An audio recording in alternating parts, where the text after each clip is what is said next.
Greetings, friends around the world. This is Dr. Bob Thiel for the Bible News Prophecy channel. Did you know that a Eurasian Union is rising? Have you ever even heard of an organization called the Eurasian Union? And what does Bible prophecy teach? Does it tell us anything about what's going to happen to nations such as Russia, those of Central Asia, China, and many who are in the area that is sometimes called Eurasia? Well, the idea of a Eurasian Union, at least the one that they're now talking about, was first proposed by President of Kazakhstan, who was president in 1994. His name was Nursultan Nazarbayev. He sort of proposed it, but didn't really go anywhere. Then, over in Russia, then Prime Minister Vladimir Putin, he had been president, then he became Prime Minister, and now he's president of Russia again. Well, in a speech in October of 2011, he proposed having a Eurasian Union. Also, there's another organization called the Shanghai Cooperative Organization, or the SCO, the Shanghai Cooperation Organization. Now, this involves Russia, China, Kazakhstan, Tajikistan, Uzbekistan, and Kyrgyzstan. And it's also been proposed that India and some others will become part of this. And that's more of a military organization, whereas this Eurasian Union has been proposed as initially as more of an economic union. I have a speech that Vladimir Putin gave. Vladimir Putin gave a speech in Russian, so what I'm going to read will be machine translated, because I don't read Russian and I can't really do it. But here's what he said. He says, we want to set an ambitious goal to get to the next higher level of integration, the Eurasian Union. He says, we're not talking about having the Soviet Union reform again, is what he's saying. That's not what we're going to do. He says, this is a powerful supranational, that means supranational, national means it crosses over borders, union, capable of becoming one of the poles of the modern world to play an effective link between Europe and the dynamic Asia-Pacific region. And they want to share coordination of economic and monetary policy, as well as other things to create a full-fledged economic union. He says that we've got resources in order to do this, and that the Eurasian Union will serve as a center for future integration. So this is proposed. It's actually a fairly small group, but the intention was to make it for future integration. Now, of course, it wasn't the president of Kazakhstan nor the prime minister of Russia who first suggested some type of Eurasian Union would form. Actually, that comes from the Bible. But I'd like to read something that the late Herbert Armstrong wrote in 1980. He says, Gog and the land of Magog is the vast regions of the USSR. And he continues, and he talks about Magog, Meshech, Tubal, identified in Genesis 10 as the sons of Japheth, the father of the Eurasians. So this idea about Eurasians has been around. And actually, even a decade further, in 1972, Herbert Armstrong talked about woes and during the day of the eternal in Joel 2 verse 4 says this refers to a tremendous military power also to the north, due north. They come with an army of 200 million. Think of it, an army of 200 million. World events are now moving rapidly to make possible a communist Eurasian army of that unbelievable manpower.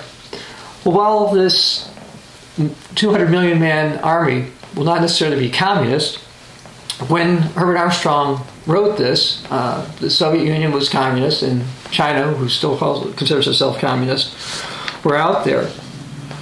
Now, what's going on now is that it's been proposed and agreed to by Belarus, Kazakhstan, and Russia to have a formal agreement in place by 2015 for them to be part of what they're calling the Eurasian Union. Now you say, wait a second. Russia's fairly big. Okay, you've heard of that. Belarus, kind of small. Kazakhstan doesn't seem to be particularly significant.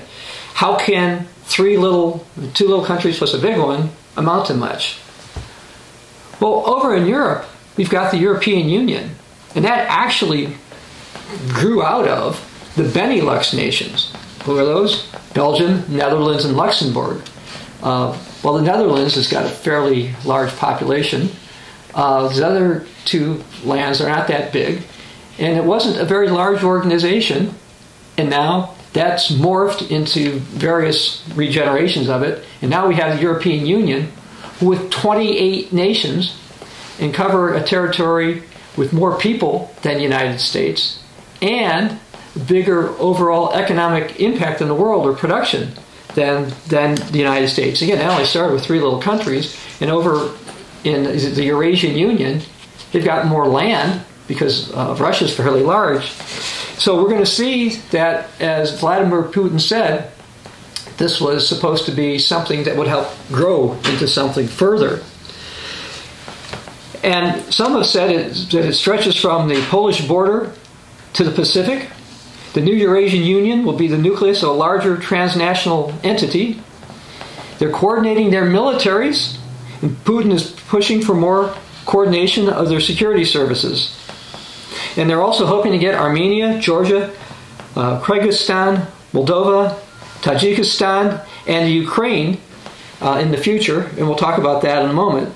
A Eurasian Union that evolves into a Russian sphere of influence would adopt a mercantilist approach to the global economy.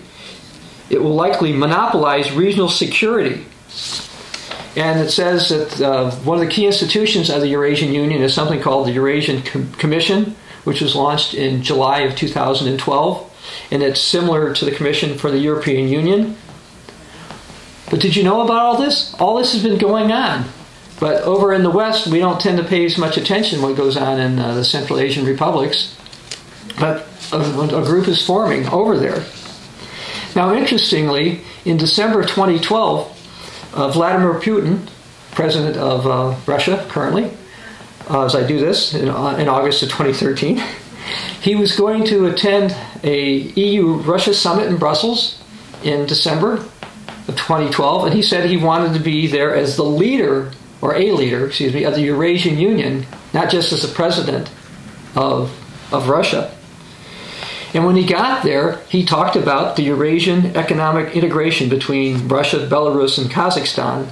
I watched his speech. It was translated in English for me. And his visit, meaning Vladimir Putin's visit to Azerbaijan on August 14th, 2013, one of the things he's supposed to be doing there is to try to persuade those in that region, in that country, to become part of this Eurasian Union. A group is being formed. Now, while China isn't part of the Eurasian Union, it is part of the Shanghai Cooperation Organization. Russia's been taking steps to come up with military agreements with China and others. Also, Russia has been talking to Pakistan, North Korea, and India. Matter of fact, Russia provides most of the arms to India, and while people in India are producing more of their own weapons, and as a matter of fact, they produced their first aircraft carrier. It's not completely ready, but they are actually ahead of the Chinese in producing their own indigenous aircraft carrier. Russia assisted them with previous aircraft carriers. So we're seeing over in the Eurasian region additional economic cooperation and military cooperation. Others have said that the Shanghai Cooperation Organization and the proposed Eurasian Union are trying to get Russia and China together to bring everybody underneath them and hopefully improve the economies of Central Asia. Now they want to get the Ukraine in this union. Now the Ukraine is on the edge of Russia and Europe. It's considered a part of Europe. But there's an issue there. Ukraine plans to sign a landmark association agreement with the EU, the European Union, in November of 2013. And if so, that would preclude membership in Russia's Eurasian Union, as it's been called. Ultimately, I believe the Ukraine will side with Russia, even though it perhaps will initially go with the Europeans. And we'll have to watch that. But if I look at biblical prophecy in the long run, I think the Ukraine will support Russia and the others over in that region.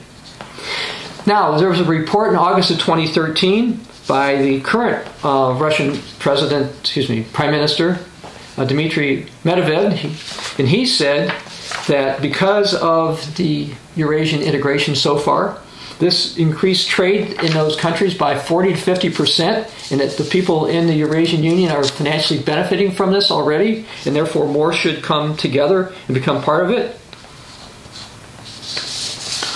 Also in the news in August of 2013 is that both Russia and China were taking steps to try to come up with a replacement to the US dollar. They basically see the problems in the United States. They see the debt rising in the United States. They realize that historically gold has backed currencies.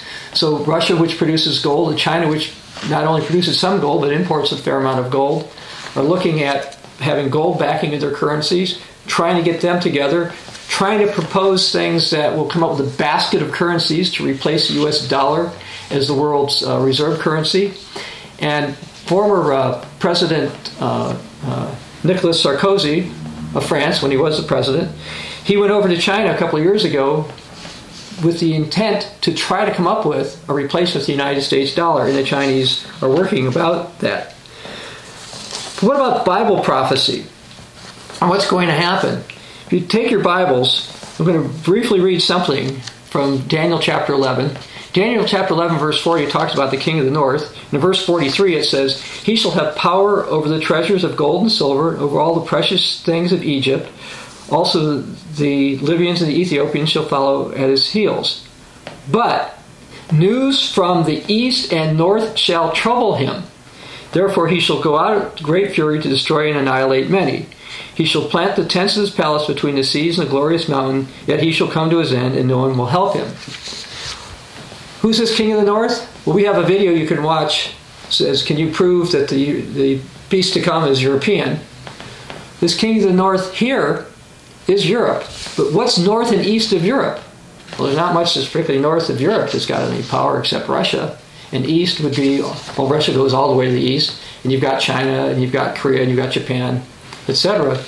So we're talking about a Eurasian power that is going to do in the king of the north. Now the Bible talks about a group that it calls the kings of the east in some translations. If you take your Bibles and go to Revelation chapter 16, verse 12, it says, "Then the sixth angel poured out his bowl on the great river Euphrates, and its water was dried up, so that the ways of the kings of the east may be prepared. And I saw three unclean spirits like frogs come out of the mouth of the dragon, the mouth of the beast, the European beast, and the mouth of the false prophet," is also European, to a degree, at least in religion. "For they are spirits of demons performing signs which goes out of the earth of the whole world to gather them together to battle that great day of God Almighty. Behold, I come as a thief. Blessed is he who's watched and keeps his garments, lest he be walk naked and see his shame. And they gather them together to the place in Hebrew, Armageddon." So the place in Hebrew called Armageddon is where they gather together. And so the kings of the east are going to be involved in this. A lot of those countries that are in the Eurasian region of the world. Now the literal translation of the kings of the east is actually kings of the sunrise. So because of this, I've concluded that this would seem to also eventually include countries you wouldn't think would be involved because they're a little more Western, such as Korea, Japan, Indonesia, and some others. And there may be some other issues going on with Indonesia. But the Bible warns of a time where the Babylonian power is going to be destroyed by somebody from the north. And again, we've read about the people from the north and the east, the kings of the east. And Russia is a king of the east, or the king of the sunrise, as Russia's border goes all the way to the far east, to the Pacific. But if you look to Jeremiah chapter 50, verse 41, "Behold, a people shall come from the north, and a great nation and many kings shall be raised from the ends of the earth." So we're talking about a confederation here. Somebody comes from the north, and they shall hold the bow and the lance. They are cruel, they shall not show mercy. Their voice shall roar like the sea. They shall ride on horses, set in array like a man for battle against you, O daughter of Babylon. So the daughter of Babylon, the Babylonian power at the end, which is going to be European, is where this far north power is going to come from, and it's going to be a confederation with many kings, other countries, some type of a Eurasian confederation or Eurasian Union. Verse 43, and the king of Babylon has heard the report about them, and his hands grow feeble. Anguish has taken hold of him, pangs as a woman in childbirth. We just read that in Daniel chapter 11, verses 43 and 44, that the king of the north is going to be disturbed by something coming from the north and the east. And the north and the east is this Eurasian power here. Jeremiah chapter 50 verse 9 says, behold, I will raise and cause to come up against Babylon an assembly of great nations from the north country. So the assembly of great nations from the north country, well, the north country is Russia, and Russia right now is trying to assemble a bunch of nations, including very large, great ones. And they shall array themselves against her. From there she shall be captured. Their arrows shall be like those of an expert warrior. None shall return in vain. So we see, again, more warnings that a northern power is going to rise up. Now, another reason we can be fairly certain is this is a Eurasian power. If you go to the book of Revelation, chapter 9, and read starting in verse 13, it says, and the sixth angel sounded, and I heard a voice of the four horns of the golden altar which is before God, saying to the sixth angel who had sounded the trumpet, release the four angels who are bound to the great river Euphrates. So the four angels who had been prepared for the hour and day and month and year were released to kill a third of mankind. Verse 16. Now the number of the army of the horsemen was 200 million. I heard the number of them. And thus I saw the horses in division. Those who sat on them had breastplates of fiery red, hyacinth blue, and sulfur yellow. And the heads of the horses were like the heads of lions, and out of their mouth came fire, smoke, and brimstone. Verse 18. By these three plagues a third of mankind was killed, by the fire, smoke, and the brimstone which came out of their mouths. Well, only a Eurasian power that would include countries such as China and India would be capable of coming up with 200 million people in an army. And the Russians are trying to coordinate that right now. Vladimir Putin wants a Eurasian Union to form. He wants it to form because he wants a power block. He wants to be significant. He wants to help put down the United States dollar. He wants to have something that will counterbalance NATO as well as the rising European Union. And China is interested in doing the same thing. And they are cooperating militarily, economically, and they're working towards this. The fact that the Bible calls them kings suggests the final form of this group will be more of a confederation as opposed to a very tightly integrated union. But we'll see some integration occurring between now and then.